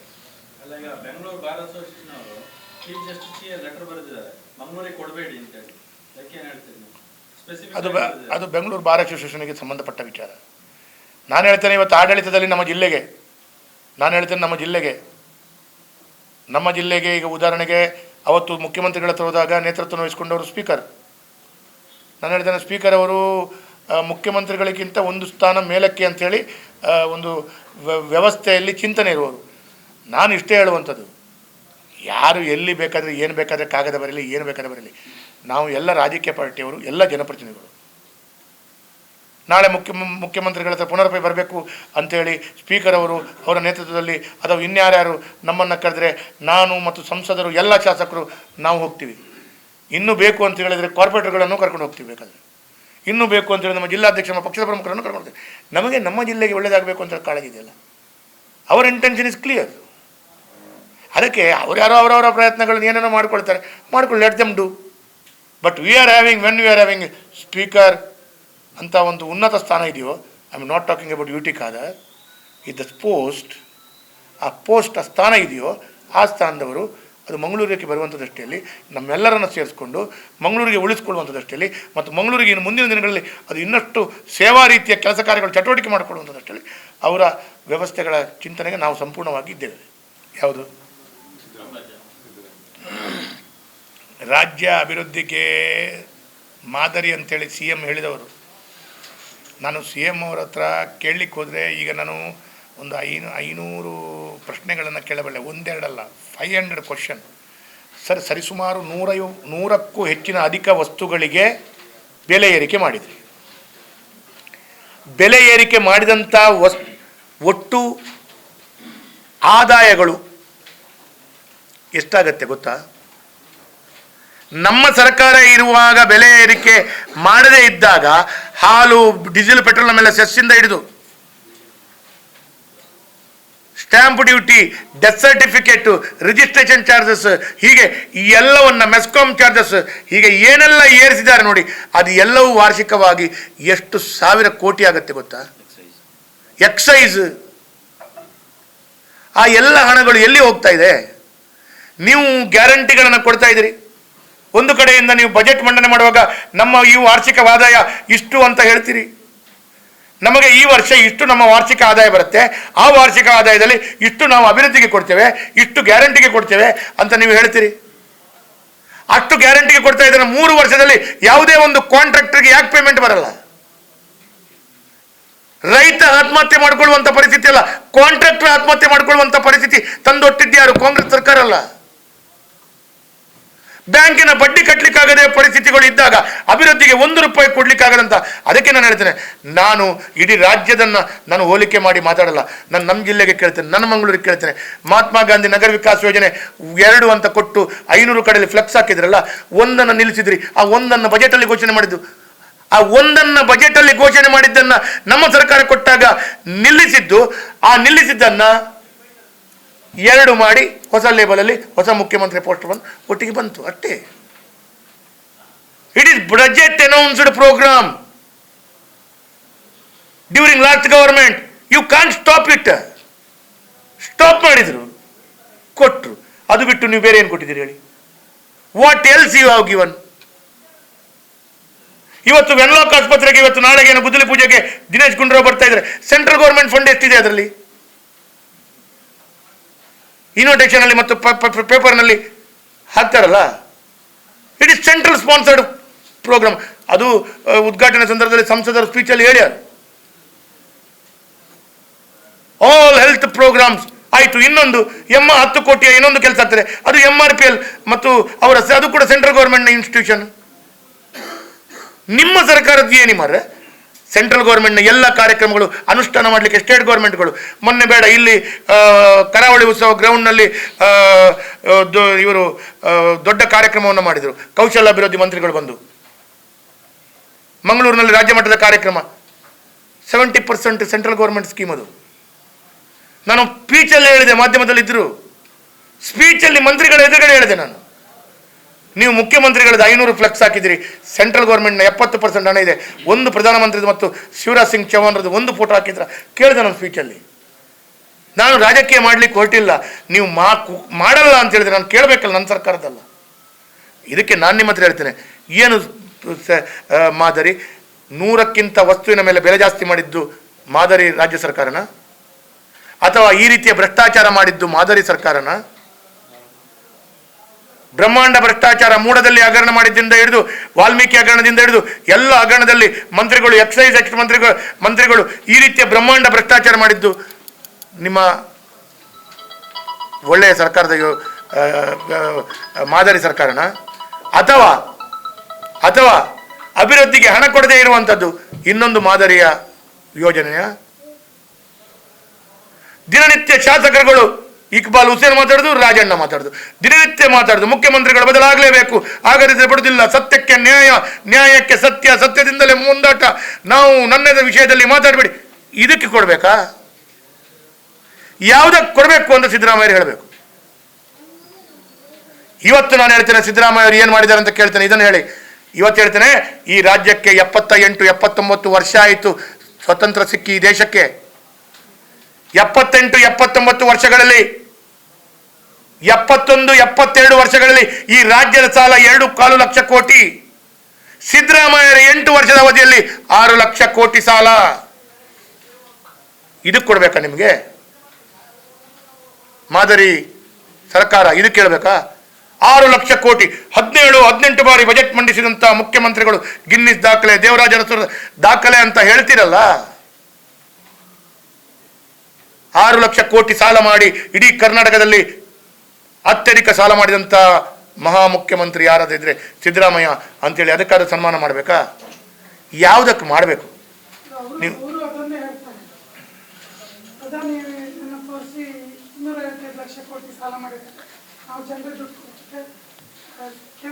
ನಾನು ನಿಮಗೆ ಒಂದು ಸರ್ 1 ಮಿನಿಟ್ ಕೇಳಿ. ನಾನು ಅದು ಹೇಳಿದಲ್ಲ, ತುಲನೆ ಮಾಡುವಾಗ ತುಲನೆ ಮಾಡುವವರು ಸರಿಯಾದ ತುಲನೆಯನ್ನು ಮಾಡಬೇಕು. ವ್ಯತ್ಯಾಸಗಳು ನೋಡಿ ಸರ್, ಈ ವ್ಯತ್ಯಾಸಗಳನ್ನು ಸ್ಪಷ್ಟವಾಗಿ ತಿಳ್ಕೊಳ್ಳಿ. ಈ ಸರ್ಕಾರ ಇಷ್ಟೆಲ್ಲ ಸಾಲ ಮಾಡಿತ್ತು ಮಾತ್ರವಲ್ಲದೆ, ಇಷ್ಟೆಲ್ಲ ಟ್ಯಾಕ್ಸನ್ನು ಹೆಚ್ಚಿಸಿತ್ತು, ರೇಟನ್ನು ಹೆಚ್ಚಿಸಿತ್ತು ಮಾತ್ರವಲ್ಲದೆ ಅಭಿವೃದ್ಧಿಗೆ 1 ರೂಪಾಯಿ ಕೊಟ್ಟಿಲ್ಲ. ಇವತ್ತು ನಾನು ಹೇಳ್ತೇನೆ, ಪ್ರಧಾನಮಂತ್ರಿಗಳು ಸಾಲ ಮಾಡಿದ್ದೀರಿ ಅಂತ ನೀವು ಹೇಳ್ತೀರಲ್ಲ, ಕರ್ನಾಟಕದಲ್ಲಿ ಎಷ್ಟು ಏರ್ಪೋರ್ಟ್ ಇತ್ತು, ಎಷ್ಟು ಏರ್ಪೋರ್ಟ್ ಆಯ್ತು ರೀ? ನಾನು ಹೇಳ್ತೇನೆ, ಇವರು ಸಾಲ ಮಾಡಿದ್ದಿದ್ರೆ, ಸಿದ್ದರಾಮಯ್ಯರು ಸಾಲ ಮಾಡಿದ ತೊಂದರೆ ಇಲ್ಲ, ಒಂದೊಂದು ವಿಧಾನಸಭಾ ಕ್ಷೇತ್ರಕ್ಕೆ ಒಂದು 2 ಸಾವಿರ ಕೋಟಿ ಕೊಟ್ಟಿದ್ರೆ, ಎಸ್ ಆನು ಮಗ ಸಿದ್ದರಾಮಯ್ಯ ಮಾರ ಕೊಟ್ಟರೆ 2 ಸಾವಿರ ಕೋಟಿ ಅಂತ ಹೇಳ್ತೇನೆ. 1 ರೂಪಾಯಿ ಕೊಡಲಿಲ್ಲ, ಸಾಲ ಮಾತ್ರ ಮಾಡಿದ್ದಲ್ಲ. ಮೋದಿಯವರ ಕಾಲದಲ್ಲಿ ಎಷ್ಟೆಲ್ಲ ಅಭಿವೃದ್ಧಿಗಳು, ರೈಲ್ವೆ ಸ್ಟೇಷನ್ಗಳು ಎಷ್ಟಿತ್ತು, ಎಷ್ಟಾಯಿತು? ರೈಲ್ವೆ ಸ್ಟೇಷನ್ಗಳು ಅಭಿವೃದ್ಧಿ ಎಷ್ಟಾಗ, ಏರ್ಪೋರ್ಟ್ ಎಷ್ಟಿತ್ತು, ಎಷ್ಟಾಯಿತು? ಸೆಂಟ್ರಲ್ ಸ್ಪಾನ್ಸರ್ಡ್ ಸ್ಕೀಮ್ಗಳು, ಎಜುಕೇಷನ್ಗಿಂದ ಹಿಡಿದು, ಅಗ್ರಿಕಲ್ಚರ್ಗಿಂದ ಹಿಡಿದು, ಕುಡಿಯುವ ನೀರಿಗಾಗಿ ಜಲಸಿರಿ ಯೋಜನೆಯಿಂದ ಹಿಡಿದು, ಜಲ್ ಭಾರತ್ ಮಿಷನ್ನಿಂದ ಹಿಡಿದು, ಆಯುಷ್ಮಾನ್ ಭಾರತ್ನಿಂದ ಹಿಡಿದು, ಇದೆಲ್ಲ ಕೊಟ್ಟ ನಂತರ ಆರ್ಥಿಕವಾಗಿ ಇಡೀ ದೇಶಕ್ಕೆ, ಪ್ರಪಂಚಕ್ಕೆ ಸಂಕಷ್ಟ ಬಂದಾಗ ಸ್ವಲ್ಪ ಏರುಪೇರುಗಳು ಆಗುವಂಥ ಸಂದರ್ಭದಲ್ಲಿ ಆದಂಥದ್ದಾದರೂ ಕೂಡ ನಾವು ಸಾಲ ಮಾಡಿದ್ದೀರಿ ಅಂತ ಹೇಳಿದರೆ, ಸಾಲ ಮಾಡಿದ್ರು ಇಷ್ಟೆಲ್ಲ ಕೊಟ್ಟಿದ್ದೀವಿ ಜನರಿಗೆ ಅಂತ ಹೇಳುವಂಥ ಮಾತು ಹೇಳಬೇಕಲ್ಲ. ನೀವು ಸಾಲ ಮಾಡಿ ಏನು ಮಾಡಿದ್ದು? ನೀವೇ ತಿಂದದ್ದ? ನನ್ನ ಮಂಗಳೂರಿಗೆ ಬಂದಿಲ್ಲಲ್ಲ, ನನ್ನ ದಕ್ಷಿಣ ಕನ್ನಡ ಜಿಲ್ಲೆಗೆ ಬಂದಿಲ್ಲಲ್ಲ, ನನ್ನ ಉಡುಪಿ ಜಿಲ್ಲೆಗೆ ಬಂದಿಲ್ಲಲ್ಲ. ನನಗೆ ಅವತ್ತು ಇಲ್ಲಿ ಮಂಗಳೂರಿಗೆ ಪ್ರಪ್ರಥಮ ಬಾರಿಗೆ ಲಕ್ಷ್ಮೀ ಹೆಬ್ಬಾಳ್ಕರ್ ಅವರು ಬಂದರು, ಪಾಪ ಉಡುಪಿ ಜಿಲ್ಲಾ ಉಸ್ತುವಾರಿ ಮಂತ್ರಿಗಳು. ವೇದವ್ಯಾಸ ಕಾಮತ್ರೆ, ನೀವು ನನ್ನ ತಮ್ಮ 5 ಅಂಗನವಾಡಿ ಕೊಡ್ತೀನಿ ಅಂತ ದೇವರನ್ನ ಇವತ್ತಿನ ತನಕ ಬಂದಿಲ್ಲ. ನನಗೆ ಹೇಳಬಾರ್ದು. ಜಮೀರ್ ಅಹಮದ್ ಬಂದರು, ಹೇ ಕಮತ್ ಬಾಯ್ ತುಮಕೋ ದೇತೆ ಕಿಸಿಕೋ ನೈ ದೇತೆ ಅಂತ ಹೇಳಿದರು, ಕೊಡಲಿಲ್ಲ. ಮೋದಿಯವರು ಹಾಗೆ ಮಾಡಿಲ್ಲಲ್ಲ, ಮೋದಿಯವರು ಕೊಟ್ಟರಲ್ಲ. ಭೈರತಿ ಸುರೇಶ್ ಅವರು 2 ಸಲ ಬಂದು ಕಾರ್ಪೊರೇಷನ್ ಆಫೀಸಲ್ಲಿ ಕೂತ್ಕೊಂಡು ಮಂಗಳೂರಿಗೆ 25 ಕೋಟಿ, ಮಂಗಳೂರಿಗೆ 75 ಕೋಟಿ, ದೇವರಾಣೆ ಬಂದಿಲ್ಲ. ಅದರ ಮಧ್ಯದಲ್ಲಿ ಏನಾಗಿದೆ ಗೊತ್ತಾ? ಇವರು ಮಾಡಿದ ಪಾಪದ ಕರ್ಮ ಏನಾಗಿದೆ? ಇಡೀ ರಾಜ್ಯದಲ್ಲಿ ಚುನಾವಣೆ ಮಾಡಿಲ್ಲ, ಸೆಂಟ್ರಲ್ ಗೌರ್ಮೆಂಟ್ನ ನೇರವಾಗಿ ಕಾರ್ಪೊರೇಷನ್, BBMP, ಮಹಾನಗರ ಪಾಲಿಕೆ, ಪುರಸಭೆ, ಪಟ್ಟಣ ಪಂಚಾಯತ್, ಗ್ರಾಮ ಪಂಚಾಯತ್, ಜಿಲ್ಲಾ ಪಂಚಾಯತ್, ತಾಲೂಕ್ ಪಂಚಾಯತ್ಗಳಿಗೆ ನೇರವಾಗಿ ಸೆಂಟ್ರಲ್ ಗೌರ್ಮೆಂಟ್ ಹಣ ಬರ್ತಾ ಇತ್ತು. ಅದು ನಿಂತಿದೆ. ಇವತ್ತು ಮಂಗಳೂರು ಮಹಾನಗರ ಪಾಲಿಕೆಗೆ ಪ್ರತಿ ವರ್ಷ 25 ಕೋಟಿ ಬರ್ತಿತ್ತು. ಈಗ 1.25 ವರ್ಷ ಆಯಿತು 25 ಕೋಟಿ ನಮ್ಗೆ ವಂಚಿತ ಮಾಡಿದ್ದು. ಇಲೆಕ್ಷನ್ ಆಗದೆ ಅಲ್ಲ, ಅದು ಯಾರು ಬೇಕಾದ್ರೆ ಆಡಳಿತ ಮಾಡಿಕೊಳ್ಳಿ. ಉಡುಪಿ ಪುರಸಭೆಗೆ ಇಲೆಕ್ಷನ್ ಆಗದೆ, ಸೋಮೇಶ್ವರಕ್ಕೆ ಇಲೆಕ್ಷನ್ ಆಗದೆ, ಈ ಎಲ್ಲ ಹಣ ಬರಲಿಕ್ಕೆ ನೀವು ಈಚೆಯಿಂದ ಸೆಂಟ್ರಲ್ ಗೌರ್ಮೆಂಟ್ ಹಣ ಕೊಟ್ಟಿಲ್ಲ ಅಂತ ಹೇಳ್ತೀರಲ್ಲ. 1.25 ಲಕ್ಷ ಕೋಟಿ ಕೊಟ್ಟಿಲ್ಲ ಅಂದರೆ ಇಲೆಕ್ಷನ್ ಮಾಡಿಲ್ಲ ನೀವು. ನಿಮ್ಗೆ ಇಲೆಕ್ಷನ್ ಮಾಡಬೇಡಿ ಅಂತೇಳಿ ಇಲೆಕ್ಷನ್ ಕಮಿಷನ್ ಹೇಳಿದ್ರಾ ಅಥವಾ ಸೆಂಟ್ರಲ್ ಗೌರ್ಮೆಂಟ್ ಹೇಳಿದ? ನಿಮ್ಮ ಸ್ವಾರ್ಥಕ್ಕಾಗಿ ನೀವು ಗ್ಯಾರಂಟಿ ಘೋಷಣೆ ಮಾಡಿದ್ದು, ನಿಮ್ಮ ಸ್ವಾರ್ಥಕ್ಕಾಗಿ ನೀವು ಇಲೆಕ್ಷನ್ ಮಾಡದೇ ಇದ್ದದ್ದು, ಮತ್ತು ಕೊಟ್ಟಿಲ್ಲ ಹೇಳ್ತೀರಿ. ಎಲ್ಲ ಚುನಾವಣೆ ಮಾಡಿ ಎಲ್ಲಕ್ಕೂ ಬರ್ತದೆ ಬಸ್. ಆದರೆ ನಾನು ಹೇಳುವಂಥದ್ದು, ನಾನೊಂದು ದಿವಸ ವಿಧಾನಸೌಧದಲ್ಲಿ ಮಾತಾಡಿದೆ, ಆ ವಿಡಿಯೋ ಕಟ್ಟಿಂಗ್ಸ್ ನೋಡಿ. ಕರ್ನಾಟಕಕ್ಕೆ ಮತ್ತು ದಕ್ಷಿಣ ಕನ್ನಡ ಜಿಲ್ಲೆಗೆ ಕೇಂದ್ರ ಸ್ಪಾನ್ಸರ್ಡ್ ಸ್ಕೀಮ್. ಈಗ ನಾಳೆ 33 ಕೋಟಿದು ವೆನ್ಲಾಕಲ್ಲಿ ಉದ್ಘಾಟನೆ ಆಗ್ತಾ ಇದ್ರೆ 65% central government scheme, or may be more than that, I don't know. ಅದು MP ಅವರು ಹೇಳುವರು, ನಾನು ಅದು ದಾಖಲೆಯನ್ನು ನೋಡಲಿಲ್ಲ. ನಾನು ಹೇಳ್ತೇನೆ, ಇವತ್ತು ಮಂಗಳೂರಿನಲ್ಲಿ ಕೆಲವು ಇಷ್ಟೆಲ್ಲ ಮಂಗಳದೇವ ದೇವಸ್ಥಾನ ಮುಖ್ಯ ರಸ್ತೆ, ವೆಂಕಟರಮಣ ದೇವಸ್ಥಾನ ಮುಖ್ಯ ರಸ್ತೆ, ಡೊಂಗರಕೆರೆ ಮುಖ್ಯ ರಸ್ತೆ, ಕದ್ರಿ ದೇವಸ್ಥಾನ ಮುಖ್ಯ ರಸ್ತೆ, ಕದ್ರಿ ಪಾರ್ಕ್ ರಸ್ತೆ, ಇದೆಲ್ಲವೂ ಕೇಂದ್ರ ಸರ್ಕಾರದ sponsored scheme. Smart city, international swimming pool ನಮ್ಮ ಹತ್ರ ಒಂದಿರಲಿಲ್ಲ. ಒಂದೇ ಮಹಾನಗರ ಪಾಲಿಕೆ ಇನ್ನೊಂದು ಸ್ವಿಮ್ಮಿಂಗ್ ಪೂಲ್ ನರೇಂದ್ರ ಮೋದಿಯ ಯೋಜನೆ. ಕಬಡ್ಡಿ ಮತ್ತು shuttle court, international court Narendra Modiji ಯೋಜನೆ. DC ಆಫೀಸ್ ಸಂಪೂರ್ಣ ಮಾಡಿದ್ದಕ್ಕೆ ಕೊನೆಯದಾಗಿ 20 ಕೋಟಿ ಶಾರ್ಟ್ ಆಯಿತು, ಅದು ಕೂಡ ನರೇಂದ್ರ ಮೋದಿಜಿಯವರ ಹಣ. ಉದ್ಘಾಟನೆ ನೀವು ಮಾಡಿರ್ಬೋದು, ಡಿಸಿಷನ್ ನೀವು ತೆಗೆದುಕೊಂಡಿರ್ಬೋದು, ಹಣ ಕೊಟ್ಟದ್ದು ನರೇಂದ್ರ ಮೋದಿಜಿಯವರು. ನಾನು ಹೇಳ್ತೇನೆ, ಇಷ್ಟೆಲ್ಲ ಕೊಟ್ಟ ನಂತರ ಸ್ವಲ್ಪ ಸಾಲ ಮಾಡಿದ್ರೆ ಏನ್ರಿ ತೊಂದರೆ? ಅದಕ್ಕಾಗಿ ಹೇಳ್ತೇನೆ, ಸಾಲ ಮಾಡಿದ್ದು ಮಾತ್ರ ಅಲ್ಲ, ಸಾಲ ಮಾಡಿ ಏನು ಕೊಟ್ಟಿಲ್ಲ ಅಂತೇಳೋಗೋಸ್ಕರ ನಾನು ಮಾತಾಡೋದು. ಹೇಳಿ ಸರ್.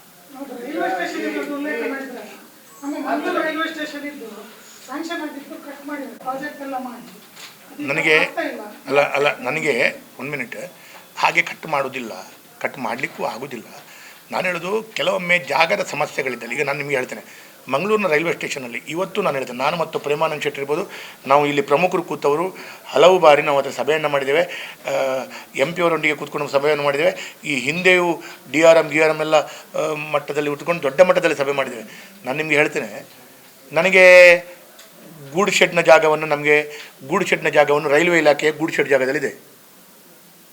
ನೀರೇಶ್ವರದಿಂದ ಹಿಡಿದುಕೊಂಡು ಗೂಡು ಶೆಡ್ ತನಕ ರೈಲ್ವೆ ಇಲಾಖೆ ಜಾಗ ಇದೆ. ಆ ರೈಲ್ವೆ ಇಲಾಖೆ ಜಾಗ ಕಾರ್ಪೊರೇಷನ್ಗೆ ಅಥವಾ ಸ್ಟೇಟ್ ಗೌರ್ಮೆಂಟ್ಗೆ ಕೊಡ್ತೇವೆ. ಅವರಿಗೆ ಕಂಕನಾಡಿ ಅಥವಾ ಉಳ್ಳಾಲದಲ್ಲಿ ಅಷ್ಟೇ ಜಾಗ, ಅವರಿಗೆ ಸ್ಟೇಟ್ ಗೌರ್ಮೆಂಟ್ ಜಾಗ ಕೊಡಬೇಕು. ನಮ್ಮ ಹತ್ರ ಸ್ಟೇಟ್ ಗೌರ್ಮೆಂಟ್ ಜಾಗ ಇಲ್ವಾ? ಇಲ್ಲ, ನಮ್ಮ ಹತ್ರ ರೈಲ್ವೆ ಸ್ಟೇಷನಿಗೆ ತಾಗಿ ಇಲ್ಲ. ಎಲ್ಲೋ ನಿಮಗೆ ಪರಂಗಿಪೇಟೆಯಲ್ಲಿರ್ಬೋದು, ಪರಂಗಿಪೇಟೆಯಲ್ಲಿದ್ದರೆ ನಮಗೆ ಬೇಡ. ಅಥವಾ ಎಲ್ಲೋ ಮೂಡುಬಿದ್ರೆಯಲ್ಲಿರ್ಬೋದು, ಅದು ನಮಗೆ ರೈಲ್ವೆ ಸ್ಟೇಷನಿಗೆ ಉಪಯೋಗ ಪಡಲ್ಲ. ನಮಗೆ ರೈಲ್ವೆಗೆ ತಾಗಿ ಅವ್ರು ಕೇಳ್ತಾರೆ.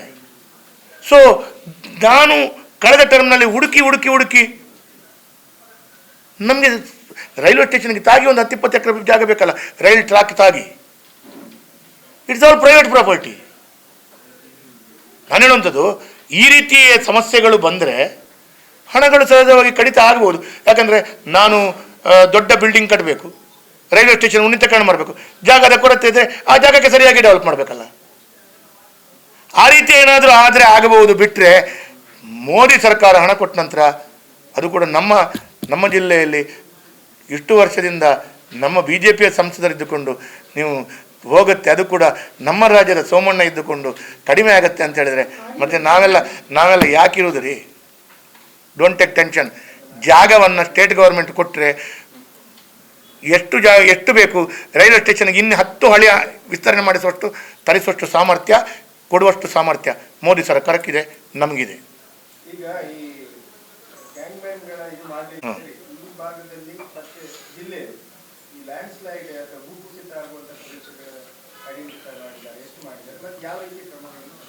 ಸತ್ಯ ಹೇಳಬೇಕು ಅಂತ ಹೇಳಿದ್ರೆ, ನಾನು ಮಂಗಳೂರಿನ ನನ್ನ ಕ್ಷೇತ್ರದ ಲ್ಯಾಂಡ್ ಸ್ಲೈಡ್ ಆಗುವಂಥದ್ದು ಎಲ್ಲೆಲ್ಲಿ ಯಾವ್ಯಾವ ಏರಿಯಾ, ಅಲ್ಲಲ್ಲಿ ಏರಿಯಾಕ್ಕೆ ಖುದ್ದಾಗಿ ಇಂಜಿನಿಯರ್ಗಳು ಹೋಗಬೇಕು.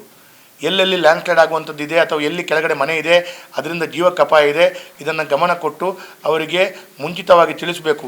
ಅಂತೇಳೋ ರೀತಿಯಲ್ಲಿ ಮಾಹಿತಿಗಳನ್ನು ನನ್ನ ಮೀಟಿಂಗ್ 2 ಸಭೆಯಲ್ಲಿ ಕೂಡ ಅದಕ್ಕೆ ಯಾವ ಅಧಿಕಾರಿಗಳು ಅಪಾಯಿಂಟ್ ಮಾಡಿ, ನಾಳೆ ಹೆಚ್ಚು ಕಮ್ಮಿ ಅಲ್ಲಿ ಏನಾದರೆ you people are whole responsible ಅಂತೇಳೋ ರೀತಿಯಲ್ಲಿ ಅದಕ್ಕೆ ಒಂದೊಂದು ಏರಿಯಾಕ್ಕೆ ಒಂದೊಂದು ಅಧಿಕಾರಿಗಳನ್ನು ಮಾಡಿದಾಗ ಅವರಿಗೆ ಮತ್ತು ಅಂಡರ್ ಅಸಿಸ್ಟೆಂಟ್ಗಳಿರ್ತಾರೆ, ಅದನ್ನು ಮಾಡುವ ಹಾಗೆ ಅವರಿಗೆ ನಾನು ಈಗಾಗಲೇ ಹೇಳಿದ್ದೇನೆ. DC ಅವರು ಕೂಡ ಹೇಳಿದ್ದಾರೆ. ಆದರೆ ಇಡೀ ಜಿಲ್ಲೆದು ಏನೇನು ಮಾಡಿದ್ದಾರೆ ನನಗೆ ಗೊತ್ತಿಲ್ಲ. ನನ್ನ ನಗರದ್ದು ಈಗ ಉದಾಹರಣೆಗೆ ಮರವಳ್ಳಿ ವಾರ್ಡ್ ಮಾಡಿದ್ದಾರೆ, ಹಾಗೆ ಕಣ್ಣೂರು ವಾರ್ಡಿನ ಕೆಲವು ಕಡೆ ಮಾಡಿದ್ದಾರೆ, ಕಣ್ಣೂರು ವಾರ್ಡ್ ಎಲ್ಲವೂ ಅಲ್ಲ ಕೆಲವು ಕಡೆ ಮಾಡಿದ್ದಾರೆ, ಹಾಗೆ ಅಳಪೆ ವಾರ್ಡಿನ ಕೆಲವು ಕಡೆ ಮಾಡಿದ್ದಾರೆ. ಹಾಗೆ ಎಲ್ಲೆಲ್ಲಿ ಎತ್ತರದ ಪ್ರದೇಶ ತಗ್ಗು ಪ್ರದೇಶ ಇದೆ ಅದನ್ನೆಲ್ಲವನ್ನು ಐಡೆಂಟಿಫೈ ಮಾಡಿ ನಾನು ಇದು ಮಾಡಿಕೊಂಡು ಅವರಿಗೆ ಎಲ್ಲವೂ ಮುಂಜಾಗ್ರತಾ ಕ್ರಮವಾಗಿ ಅವರಿಗೆ ಮೊದಲೇ ತಿಳಿಸಬೇಕು, ಕೆಲಸ ಕಾರ್ಯಗಳಾಗಬೇಕು, ಅದಕ್ಕೆ ಗ್ಯಾಂಗ್ ಮ್ಯಾನ್ ಕೂಡ ಕೊಡಬೇಕು ಅಂತ ಹೇಳೋದು ಮಾಡಿದ್ದೇನೆ, ಹೇಳಿದ್ದೇನೆ. ಆದರೂ ಕೂಡ ಗ್ಯಾಂಗ್ ಮ್ಯಾನ್ ಕೊಟ್ಟಿಲ್ಲ. ಮತ್ತು ಈ ಎಲ್ಲ ಮುಂಜಾಗ್ರತೆ ಕ್ರಮ ಮಾಡಬೇಕಾದವ್ರು ಯಾರು ರೀ? ಬೆಂಗಳೂರಿನಲ್ಲಿ ಕೂತ್ಕೊಂಡು ರಾಜಕಾರಣ ಮಾಡೋದಾ?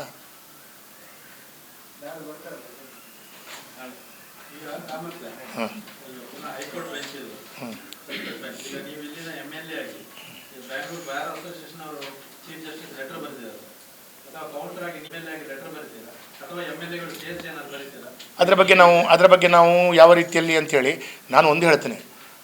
ನಾನು ಸ್ಥಳೀಯ ಶಾಸಕನಾಗಿ ನನ್ನ ಕ್ಷೇತ್ರದಲ್ಲೇ ಹಳೆಯ DC ಕಚೇರಿಯಲ್ಲಿ ಅದನ್ನು ಮಾಡಬೇಕು, ಅದರ ಬಗ್ಗೆ ಎಲ್ಲ ರೂಪುರೇಖೆ ಒಂದು ಹೇಗೆ ಮಾಡ್ಬೋದು ಅಂತ ಚಿಂತನೆ ಮಾಡಿ ಅಂಥೇಳಿ ಮುಖ್ಯಮಂತ್ರಿಗಳು ಒಂದು ಪತ್ರ ಬರೆದ ಕಾರಣ ನಾನು ಹೇಳುವಂಥದ್ದು ಏನಂತ ಹೇಳಿದರೆ ನನ್ನ ಇತಿಮಿತಿ ವ್ಯಾಪ್ತಿ, ಯಾಕಂದರೆ ನಾನೊಂದು ವಿರೋಧ ಪಕ್ಷದ ಶಾಸಕ, ಆದರೂ ನಾನು ಮತ್ತು ಭಾರತೀಯ ಜನತಾ ಪಾರ್ಟಿ ವಿರೋಧ ಪಕ್ಷದಲ್ಲಿದೆ, ಆದರೂ ನಮ್ಮ ಇತಿಮಿತಿಗಳಲ್ಲಿ ನಾವು ಪೂರ್ಣ ಸಹಕಾರವನ್ನು ಕೊಟ್ಟಿದ್ದೇವೆ, ಇನ್ನು ಮುಂದೆ ಸಹಕಾರವನ್ನು ಕೊಡ್ತೇವೆ. ಅದಕ್ಕಾಗಿ ನಾನೇನು ಮಾಡ್ತೇನೆ ಅಂತ ಕೇಳಿದರೆ, ನಾವು ಇದರಲ್ಲಿ BJPಯವರು ಸಪ್ರೇಟ್, ಕಮ್ಯುನಿಸ್ಟ್ನವರು ಸಪ್ರೇಟ್, ಕಾಂಗ್ರೆಸ್ನವರು ಸಪ್ರೇಟ್, JDSನವರು ಸಪ್ರೇಟ್ ಅಂತೇಳುವಂಥ ಪ್ರಶ್ನೆ ಬರಲ್ಲ. ನಾನು ಸ್ಪೀಕರ್ ಹತ್ರ ಕೂಡ ಮಾತಾಡ್ತೇನೆ.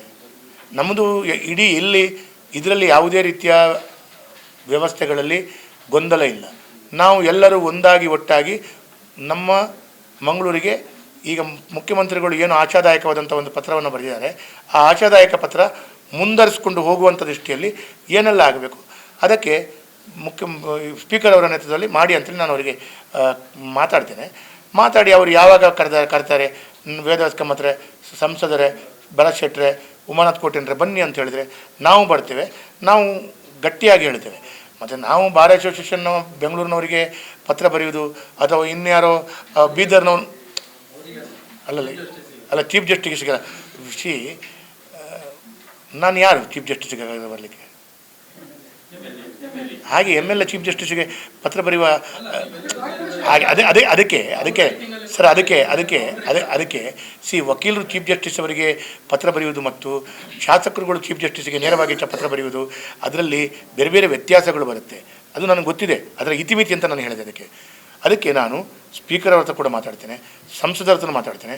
ಆ್ಯಂಡ್ 100% ನಾವು ಎಲ್ಲರೂ ಒಟ್ಟಾಗಿ ಒಂದಾಗಿ ಎಲ್ಲ ಜಾತಿ ಮತ ಧರ್ಮ ಪಕ್ಷ ಒಂದಾಗಿ ಇದಕ್ಕೆ ಏನೆಲ್ಲ ಮಾಡಬೇಕು ಅದನ್ನು ಮಾಡ್ತೇವೆ. ಎಲ್ಲರ ಎದುರುಗಡೆ ಹೋಗಿ ನಿಲ್ಲಬೇಕು. ಯಾರಿಗಾದರೂ ಬೇಜಾರಾಗುತ್ತೆ ಅಂತ ಹೇಳಿದ್ರೆ ಆ ಬೇಜಾರು ನಮಗೇನು ಪ್ರಶ್ನೆ ಇಲ್ಲ. ನನಗೆ ಮಂಗಳೂರು ಮುಖ್ಯ, ನನ್ನ ಜನತೆ ಮುಖ್ಯ, ನನ್ನ ಮಂಗಳೂರಿಗೆ ಬರುವಂಥ ಯೋಜನೆ ಮುಖ್ಯ. ಅದಕ್ಕಾಗಿ ಏನು ಮಾಡಬೇಕು, ನಾನು ಸ್ಪೀಕರ್ ಹತ್ರನೂ ಮಾತಾಡ್ತೇನೆ, ನಾನು ಸಂಸದರ ಹತ್ರನೂ ಮಾತಾಡ್ತೇನೆ, ನಮ್ಮ ಪಾರ್ಟಿ ಜಿಲ್ಲಾಧ್ಯಕ್ಷರ ಮಾತಾಡ್ತೇನೆ. ಮಾತಾಡಿ ಎಲ್ಲರ ಅಭಿಪ್ರಾಯಗಳನ್ನು ಸಂಗ್ರಹಿಸಿಕೊಂಡು ಸ್ಪೀಕರಿಗೆ ಹೇಳ್ತೇನೆ. ಯಾಕೆ ಸ್ಪೀಕರ್ ಅವರು ಭಾಳ ಉನ್ನತ ಸ್ಥಾನದಲ್ಲಿರುವ ಕಾರಣ, ಆ ಸ್ಥಾನದಲ್ಲಿದ್ದವರು ನಮ್ಮ ಜಿಲ್ಲೆಯವರೇ ಆದ ಕಾರಣ ಅವರ ನೇತೃತ್ವದಲ್ಲಿ ಮುಂದುಕೊಂಡೆ ಹೋಗಬೇಕು ಅಂತ ಹೇಳೋ ದೃಷ್ಟಿಯಲ್ಲಿ. ಯಾಕೆ ಅಂತ ಹೇಳಿದರೆ ಆಡಳಿತ ನಮ್ಮ ಪಾರ್ಟಿಲಿಲ್ಲ. ಈಗ ನಮ್ಮ ಸರ್ಕಾರ ಇದ್ದರೆ ನಮ್ಮ ಸಂಸದರು ನಾವು ಶಾಸಕರುಗಳ ನೇತೃತ್ವವನ್ನು ವಹಿಸ್ಕೊಂಡು ಹೋಗ್ಬೋದು. ಹಾಗಿರುವಾಗ ಅವರನ್ನು ಮುಂದುಗಡೆ ಇಟ್ಟುಕೊಂಡು ನಮ್ಮ ಜಿಲ್ಲೆಗೆ ಉಳಿಸ್ಕೊಳ್ಳುವಂಥ ದೃಷ್ಟಿಯಲ್ಲಿ ನಮ್ಮ ಪ್ರಯತ್ನಗಳಿದೆ. ಅದಕ್ಕೆ ಏನೆಲ್ಲ ಒಂದು ತಪ್ಪು ಮಾಡದೆ, ಒಂದು ಚಾಚು ತಪ್ಪದೆ, everything we are doing, nothing compromise.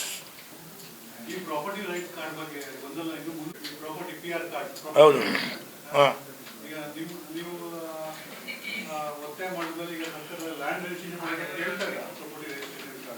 Sir ನಾನು ಒಂದು ಅರೆಗೆ ಮೊನ್ನೆ ತಗೋದೆ ಸರ್, ರೆವೆನ್ಯೂ ಡಿಪಾರ್ಟ್ಮೆಂಟ್ನಲ್ಲಿ ಆಗುವಂಥ ಗಂಡಾಂತರ ನೀವು ನೋಡಿದರೆ, ನಾನು ಆ ಸಬ್ಜೆಕ್ಟನ್ನು ಎತ್ತಲಿಲ್ಲ ಸರ್. ಮಂಗಳೂರು ಮಹಾನಗರ ಪಾಲಿಕೆ ಮೂಡಾ ವ್ಯಾಪ್ತಿಯಲ್ಲಿ if anybody is having agriculture property, ಆ ಅಗ್ರಿಕಲ್ಚರ್ಡ್ ಪ್ರಾಪರ್ಟಿ ಅಗ್ರಿಕಲ್ಚರ್ ಪರ್ಚೇಸ್ ಮಾಡುವಾಗೆಲ್ಲ, ರಿಜಿಸ್ಟರ್ ಮಾಡುವಾಗೆಲ್ಲ ಅವನು ಅಗ್ರಿಕಲ್ಚರ್ ಪ್ರಾಪರ್ಟಿಯನ್ನು ಕನ್ವರ್ಟ್ ಮಾಡಬೇಕಂತೆ. ಈಗ ನಾಳೆ ಇವ್ರದ್ದು ಎಲ್ಲೋ ಒಳ ಪ್ರದೇಶದಲ್ಲಿ ಸುರತ್ಕಲ್ನ ಒಳ ಪ್ರದೇಶದಲ್ಲಿ 1 ಎಕರೆ ಇದೆ, ಅದು ಅಗ್ರಿಕಲ್ಚರ್ ತೋಟ ಇದೆ, ಸಣ್ಣದು ಮುಂಚಿನಿಂದ ಇತ್ತು. ಅವರು ನಾಳೆ ಇದನ್ನು ರಿಜಿಸ್ಟರ್ ಮಾಡಬೇಕು ಅಂತೇಳಿ ಆದರೆ ಅವರು ಅಗ್ರಿಕಲ್ಚರ್ ಸ್ಟೇಟಸ್ ತೆಗೆದು ಕನ್ವರ್ಟೆಡ್ ಲ್ಯಾಂಡ್ ಮಾಡಬೇಕಂತೆ. ಯಾಕೆ ಗೊತ್ತುಂಟು ಇದನ್ನು ಮಾಡಿದ್ದು? ಇವರು ಕಳ್ಳರು, ಕಾಂಗ್ರೆಸ್ನವರು ಭಿಕ್ಷೆ ಬೀಳ್ಬೋದಿತ್ತು. ಕನ್ವರ್ಟ್ ಮಾಡಿದಾಗ ಕನ್ವರ್ಷನ್ ಆದ ಪ್ರಾಪರ್ಟಿಗೆ ರಿಜಿಸ್ಟ್ರೇಷನ್ ವ್ಯಾಲ್ಯೂ ಸ್ಟ್ಯಾಂಪ್ ಡ್ಯೂಟಿ ಜಾಸ್ತಿ ಬರುತ್ತಲ್ಲ. ಅಗ್ರಿಕಲ್ಚರ್ ಪ್ರಾಪರ್ಟಿಗೆ 20,000 ಸ್ಟ್ಯಾಂಪ್ ಡ್ಯೂಟಿ ಸೆನ್ಸಿಗೆ ಕಟ್ಟುದಂತೇಳಿ ಆದರೆ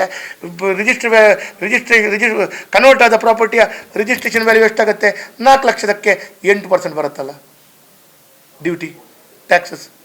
ಏನು ಕಳ್ಳರಿ, ನಿಮಗೆ ಆದಾಯ ಬೇಕು ಅಂತೇಳಿ ಈ ರೀತಿಯ ಹೊಸ ನಿಯಮಗಳು. ಅವ್ರು ಹೇಳಿದಾಗ ಪ್ರಾಪರ್ಟಿ ಕಾರ್ಡ್ನ ಗಂಡಾಂತರ, ಅಯ್ಯೋ ಅದರ ಮಧ್ಯದಲ್ಲಿ ಈ ಖಾತದ ಗಂಡಾಂತರ. ನಾನು ಹೇಳ್ತೇನೆ, ಈ ರಾಜ್ಯವನ್ನು ಭಗವಂತನೇ ಕಣ್ಣು ತೆರೆದು ಈ ರಾಜ್ಯವನ್ನು ಕಾಪಾಡಬೇಕು ಅಂತ ಪರಿಸ್ಥಿತಿ ಬಂದಿದೆ. ನೀವು ಅವರು ಪ್ರಾಪರ್ಟಿ ಕಾರ್ಡಿನ ಸಮಸ್ಯೆ ಹೇಳಿದರು, ಆಗುವುದಿಲ್ಲ ಸರ್. ರಿಜಿಸ್ಟ್ರೇಷನಿಗೆ ಬಂದಾಗ ರಿಜಿಸ್ಟ್ರೇಷನಿಗೆ ಬರುವಂಥ ಸಂದರ್ಭದಲ್ಲಿ ಎಲ್ಲೋ ಅಮೆರಿಕದವನು ಎಲ್ಲೋ ದುಬೈಯವನು ರಿಜಿಸ್ಟ್ರೇಷನಿಗೆ ಬರ್ತಾನೆ, ರಿಜಿಸ್ಟ್ರೇಷನ್ ಮಾಡದೆ ಹಿಂದುಗಡೆ ಹೋಗೋ ಪರಿಸ್ಥಿತಿ ಕೆಲವೊಮ್ಮೆ. ಅವ್ರು ಹೇಳಿದ ಸಮಸ್ಯೆ ಸರ್. ಎಲ್ಲೋ ಸುಂದರವಾಗಿ ತಾಳ್ಮೆಯಿಂದ ಆರಾಮಲ್ಲಿ ಸ್ಲೋ ಆಗಿ ಕರ್ನಾಟಕ ರಾಜ್ಯ ಮುಂದೆ ಹೋಗ್ತಾ ಇತ್ತು. ದೊಡ್ಡ ಗೋಡೆ ಕಟ್ಟಿಬಿಟ್ರು ಅಡ್ಡ, ಸತ್ತೋಗಿ ನೀವು ಅಂತ ಹೇಳಿ ಎಲ್ಲ ಜನರಿಗೆ ಈ ರೀತಿಯ ಕಷ್ಟಗಳು, ಈ ರೀತಿಯ ಪರಿಸ್ಥಿತಿಗಳು ಒದಗಿ ಬಂದಿದೆ. ರೆವೆನ್ಯೂ ಡಿಪಾರ್ಟ್ಮೆಂಟ್ಗಳಲ್ಲಿ ಆಗುವಂಥ ಕಷ್ಟಗಳು ನೋಡಿದರೆ ಭಾಳ. ನಾನು ರೆವೆನ್ಯೂ ಡಿಪಾರ್ಟ್ಮೆಂಟ್ ಇದೆ, ಒಂದು 8 ಗಂಟೆ ಪ್ರೆಸ್ಸಲ್ಲಿ ಮಾತಾಡಬೇಕಾಗಿದೆ, ಅಷ್ಟಿದೆ. ಓನ್ಲಿ ರೆವೆನ್ಯೂ ಒಂದು ಡಿಪಾರ್ಟ್ಮೆಂಟ್. ಹಾಗಾಗಿ ಅದನ್ನು ಮುಂದಿನ ದಿನಗಳಲ್ಲಿ ತಿಳಿಸ್ತೇನೆ. ಒಟ್ಟಾರೆ ತಮಗೆಲ್ಲರಿಗೂ ಒಂದು ವಿಶೇಷವಾದಂಥ ಧನ್ಯವಾದಗಳು. ಮತ್ತು ತಮ್ಮ ಈ ಪತ್ರಿಕಾಗೋಷ್ಠಿಯಲ್ಲಿ ಹೇಳಿದಂಥ ವಿಚಾರಗಳನ್ನು ಬಹಳ ಒಳ್ಳೆಯ ರೀತಿಯಲ್ಲಿ ತಮ್ಮ ಮಾಧ್ಯಮದ ವ್ಯವಸ್ಥೆಯಲ್ಲಿ ಹಾಕಿ ಅತ್ಯಧಿಕವಾಗಿ ಅದನ್ನು ಕಾಂಗ್ರೆಸ್ನವರ ಗಮನಕ್ಕೆ ಬರುವ ಹಾಗೆ ಮಾಡಿ ಸರ್ಕಾರದ ಕಣ್ಣು ತೆರೆಯುವಂಥ ಕೆಲಸ ಕಾರ್ಯಗಳು ನಿಮ್ಮಿಂದ ಆಗಲಿ ಅಂತೇಳಿ ಕೇಳ್ಕೊಳ್ತೇನೆ. ಸುದ್ದಿ ಚಾನಲ್, ಕ್ಷಣ ಕ್ಷಣದ ಸುದ್ದಿಗಾಗಿ. That's my gadget. Let's go have some fun then.